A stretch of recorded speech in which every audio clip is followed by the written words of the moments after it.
தென்கிழக்கு வங்கக்கடலில் நிலை கொண்டுள்ள ஆழ்ந்த காற்றழுத்த தாழ்வு மண்டலம் 1 மணி நேரத்திற்கு 30 கிலோமீட்டர் வேகத்தில் நகர்ந்து வருவதாக வானிலை ஆய்வு மையம் தகவல்.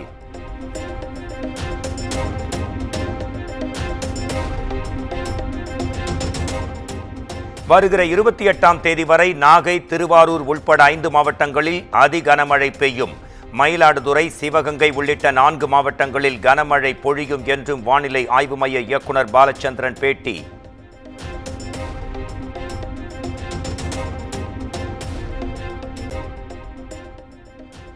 நாகப்பட்டினம் மாவட்டத்தில் பள்ளி மற்றும் கல்லூரிகளுக்கு செவ்வாய்க்கிழமை விடுமுறை. ரெட் அலர்ட் விடுக்கப்பட்டதை தொடர்ந்து மாவட்ட நிர்வாகம் அறிவிப்பு.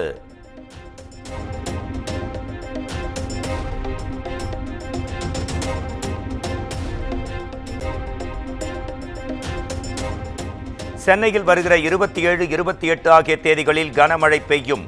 வானிலை ஆய்வு மைய இயக்குநர் பாலச்சந்திரன் எச்சரிக்கை.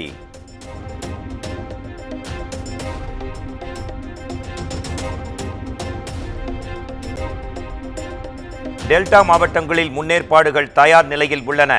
வருவாய் மற்றும் பேரிடர் மேலாண்மை துறை அமைச்சர் KKSSR ராமச்சந்திரன் உறுதி.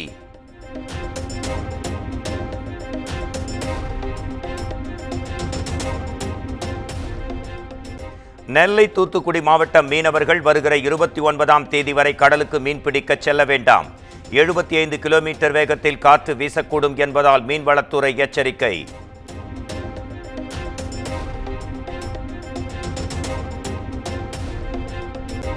ராமதாசுக்கு வேறு வேலை இல்லை, அவருக்கு பதில் சொல்ல வேண்டிய அவசியமும் இல்லை. அதானி விவகாரம் குறித்து விளக்கம் வேண்டும் என ராமதாஸ் அறிக்கை குறித்த கேள்விக்கு முதலமைச்சர் மு.க. ஸ்டாலின் பதில்.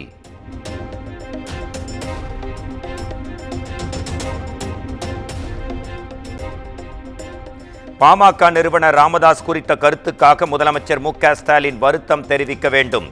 முதலமைச்சர் பதவியில் உள்ளவர் ஆணவத்துடன் பேசுவது அழகல்ல என்றும் டெல்லியில் அன்புமணி பேட்டி.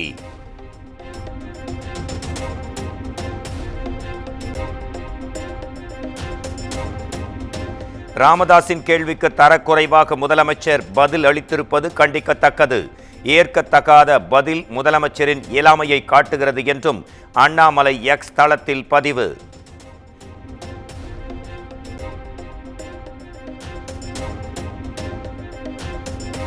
ஆட்சியில் இருக்கிறோம் என்ற ஆணவம் முதலமைச்சர் மு.க. ஸ்டாலினுக்கு வேண்டாம். ராமதாஸ் குறித்து முதலமைச்சரின் கருத்துக்கு பாஜக மூத்த தலைவர் தமிழிசை சவுந்தரராஜன் கண்டனம்.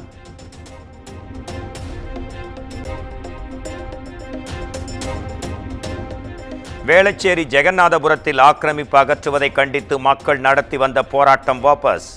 அமைச்சர் மா. சுப்பிரமணியன் நடத்திய பேச்சுவார்த்தைக்கு பிறகு போராட்டம் கைவிடப்பட்டது.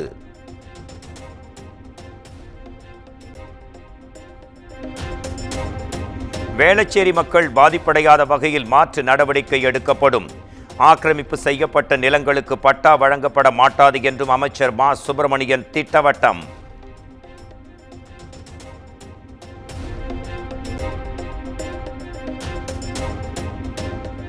தமிழ்நாடு சட்டப்பேரவை கூட்டத்தொடர் டிசம்பர் 9ஆம் தேதி கூடும்.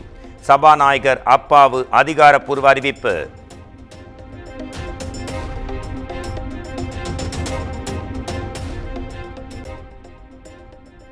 கடலூரில் 12,000 பயனாளிகளுக்கு நலத்திட்ட உதவிகளை வழங்கினார் துணை முதலமைச்சர் உதயநிதி ஸ்டாலின். உதயநிதி ஸ்டாலின் சென்ற பிறகு பழங்கள் மற்றும் காய்கறிகளை எடுத்துச் சென்ற மக்கள்.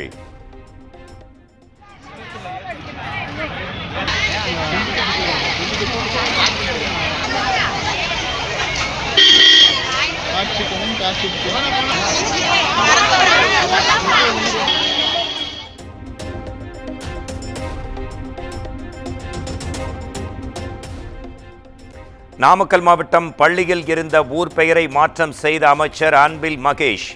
ஆரிசன் காலனி என்ற பெயரை மல்லசமுத்திரம் கிழக்கு ஊராட்சி பள்ளி என்று பெயர் மாற்றம் செய்தார்.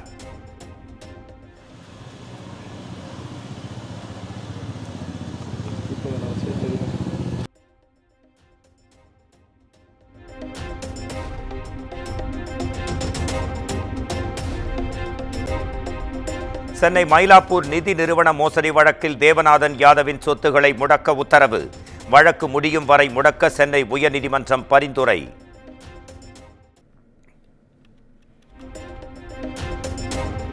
மதுரையில் திருப்பரங்குன்றத்தில் நடைபெற்ற அதிமுக கள ஆய்வுக் கூட்டத்தில் இரு தரப்பினர் இடையே தள்ளுமுள்ளு. ஆய்வுக் கூட்டத்தில் கைகலப்பு ஏற்பட்டதால் பெரும் பரபரப்பு.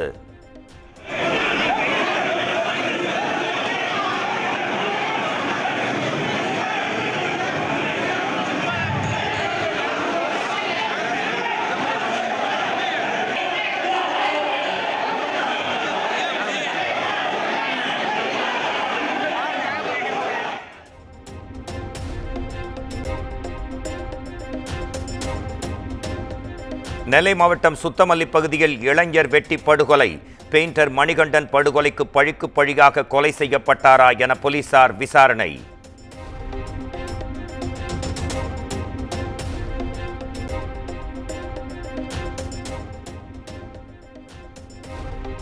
திண்டுக்கல் மாவட்டம் செம்பட்டி அருகே இருசக்கர வாகனங்கள் மீது லாரி மோதி கோர விபத்து. 3 பேர் சம்பவ இடத்திலேயே உயிரிழந்த நிலையில் படுகாயமடைந்த ஒருவருக்கு தீவிர சிகிச்சை.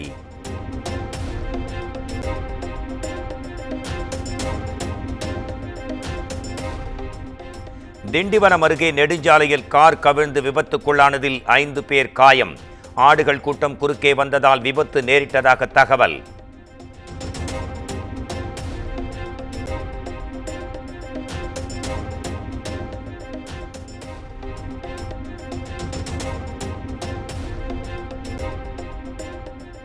திருப்பத்தூர் ஆட்சியரின் குறைதீர் கூட்டத்தில் மாணவர்களுடன் வந்து பெற்றோர் மனு அளிக்க பள்ளிச் சிறுடையில் குழந்தைகளை அழைத்து வந்தது ஏன் என கடிந்து கொண்ட ஆட்சியர்.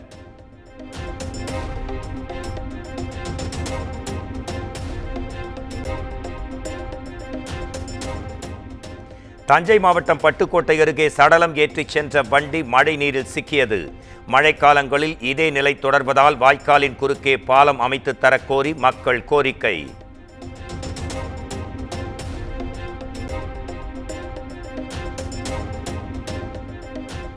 சோஷலிச மதச்சார்பற்ற சொற்கள் அரசியலமைப்பு முகப்புரையில் இருக்கும். முகப்புரையிலிருந்து நீக்க கோரிய மனுவை தள்ளுபடி செய்தது உச்சநீதிமன்றம்.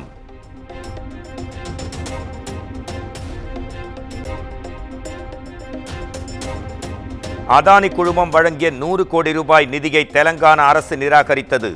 பல்கலைக்கழகத்திற்கு வழங்க இருந்ததை ஏற்க மறுத்து கடிதம் எழுதியதாக முதலமைச்சர் ரேவந்த் ரெட்டி விளக்கம்.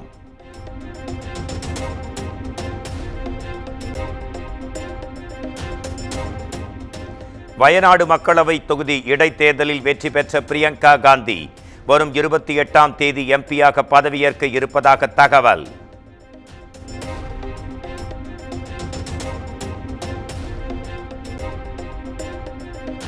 சபரிமலை ஐயப்பன் கோயில் மண்டல பூஜைக்காக நடை திறக்கப்பட்டிருக்கும் நிலையில் அலைமோதும் பக்தர்கள் கூட்டம்.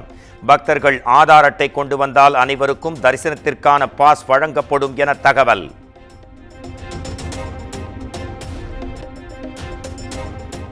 காஷ்மீரில் உள்ள வைஷ்ணோ தேவி சன்னதிக்கு செல்லும் மலையேற்றத்தில் ரோப்வே திட்டத்தை கைவிட வேண்டும்.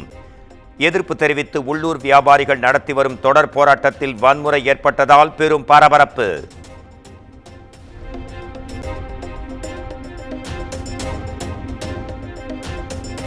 விறுவிறுப்பாக நடைபெற்று வரும் IPL தொடரின் மெகா ஏலம் 2ஆம் நாளில் இந்திய வீரர் புவனேஸ்வர் குமாரை 10 கோடியே 75 லட்சம் ரூபாய்க்கு ஏலம் எடுத்தது பெங்களூரு ராயல் சேலஞ்சர்ஸ் அணி.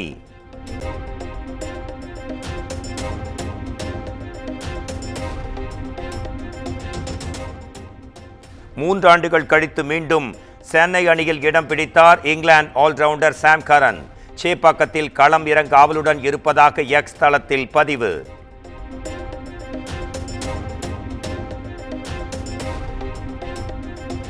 IPL தொடரில் ஏலம் போன 13 வயது இளம் கிரிக்கெட் வீரர் பீகாரைச் சேர்ந்த வைபவ் சூரியவன்ஷியை 1 கோடியே 10 லட்சம் ரூபாய்க்கு ஏலம் எடுத்தது ராஜஸ்தான் அணி.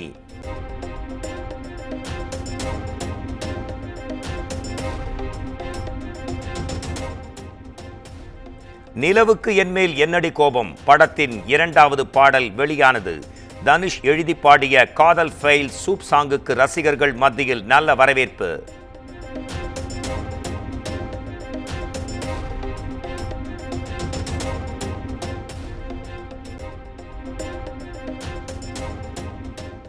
உலக செஸ் சாம்பியன்ஷிப் முதல் சுற்றில் இந்தியாவின் கிராண்ட் மாஸ்டர் குகேஷ் தோல்வி. சீன வீரர் டிங் லிரேனிடம் தோல்வியடைந்தார்.